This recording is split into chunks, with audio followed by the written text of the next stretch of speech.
السلام عليكم ورحمة الله وبركاته.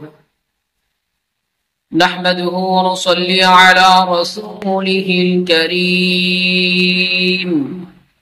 أما بعد فأعوذ بالله من الشيطان الرجيم.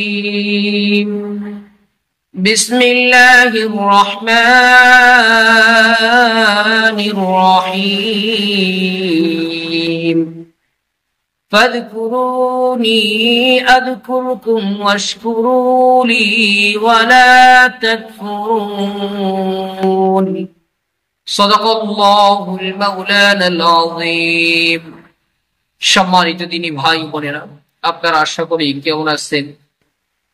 আশা করি আল্লাহ সুবহানাহু ওয়া তাআলার রহমতে সকলেই ভালো আছে। আমিও আল্লাহ সুবহানাহু ওয়া তাআলার রহমতে খুবই ভালো আছি, আলহামদুলিল্লাহ। সম্মানিত দিনী ভাই বোনেরা, আজকে আপনাদের মাঝে একটি গুরুত্বপূর্ণ বিষয় নিয়ে আসলাম।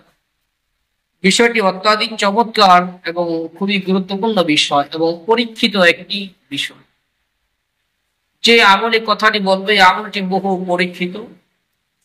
বিষয়টি হইতেছে দুনিয়ার যে কোনো সমস্যার সম্মুখীন হলে কোরআনে এই আমলটি মাত্র 3 দিন করবেন, ইনশাআল্লাহ 3 দিনের ভিতরে আল্লাহ তাআলা যে কোনো বিপদ আপদ আল্লাহ দূর করে দিবেন। যদি এমন হয়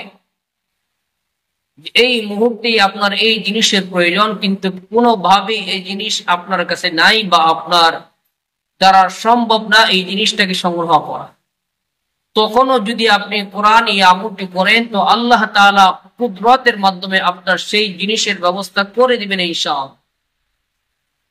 চলুন আমরা জেনে নেই আমলটি কিভাবে করব।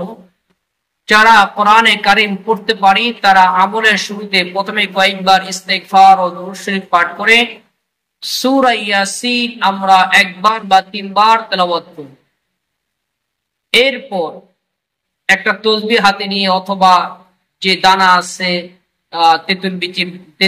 তেঁতুলের বিচি বা ডাবলি ইত্যাদি যে কোনো জিনিস দিয়ে আপনি তাসবিহ হিসেবে ব্যবহার করতে পারেন। আপনি কারোর সাথে কোনো কথাবার্তা না বলে ওযুর সহিত কিবলামুখী হয়ে বসে বসে পড়বেন লা ইলাহা ইল্লাল্লাহ, লা ইলাহা ইল্লাল্লাহ, লা ইলাহা ইল্লাল্লাহ। এইভাবে পড়তে থাকবেন, মাঝে মাঝে পড়বেন লা ইলাহা ইল্লাল্লাহ মুহাম্মাদুর রাসূলুল্লাহ। এটা মাঝে মাঝে পড়বেন। এটা কতবার পড়বেন? 1,25,000 বার। 1,25,000 বার। আপনি একদিনে যদি সম্ভব না হয়, আজকে 20,000 পড়লেন, কালকে 30,000 পড়লেন, তারপরে দিন বাদ বাকিগুলো পড়লেন, এভাবেও করতে পারবেন, কোনো সমস্যা নাই। এমনকি এতই পাওয়ারফুল, এতই পরীক্ষিত, 1,25,000 বার পাঠ করার পূর্বেই আল্লাহ তাআলা আপনি যেই উদ্দেশ্য নিয়ে আমলটি করবেন আপনার উদ্দেশ্য আল্লাহ পূরণ করে দিবেন ইনশাআল্লাহ। দোস্ত হাবাব, আমাদের বাড়িতে অনেকে অসুস্থ থাকে, বিছানায় পড়ে থাকে, মৃত্যু শয্যায় এরকম ভাবে বিভিন্ন জ্বালা যন্ত্রণা কষ্ট সহ্য করতেছে, অনেক দিন যাবত বিছানায় পড়ে আছে।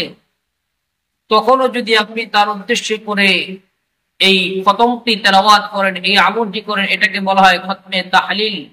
এই আমল করে যদি আল্লাহ তাআলা নিকট দোয়া করেন, যদি হায়াত থেকে থাকে আল্লাহ সুস্থ করে দিবেন, আর যদি হায়াত না থেকে থাকে এই আমল করার কারণে আল্লাহ তাআলা তার মউতটাকে আসানের সাথে মৃত্যু দান করবেন। সুবহান।